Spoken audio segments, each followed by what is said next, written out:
আসসালামাইকুম। সো অনেকে আসলে জানছেন রিস্ক ম্যানেজমেন্ট কি, মানি ম্যানেজমেন্ট কি। সো আজকে আমি একটা এক্সাম্পল দেখাই। সো দেখেন, আমি এখানে আমার বিটকয়েনকে ট্রেড করছিলাম, যেটা একটা রানিং আছে, এবং আমি এটা গোল্ডে ট্রেড করছিলাম। গোল্ডে আমি মোটা ক্যাপচার করছিলাম, ঠিক আছে।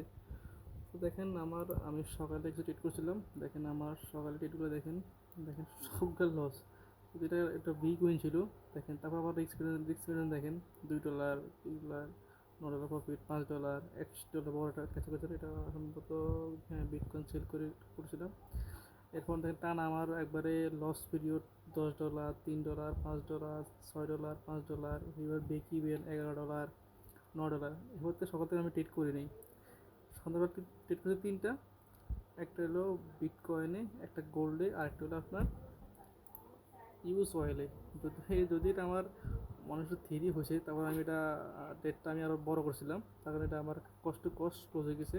নাহলে অলস আমার কোনো সোডা এখানে খবর ছিল, ঠিক আছে। তো দেখেন, যেটা হলো আমার এখানে লাস্ট হয়তো 9টা ডেট সম্ভবত লস হয়েছে টানা। দেখেন জাস্ট 2টা আমার সবগুলো লস খাবার। এটা হলো রিস্ক ম্যানেজমেন্ট, এটা হলো মানি ম্যানেজমেন্ট, ঠিক আছে। আসসালামু আলাইকুম।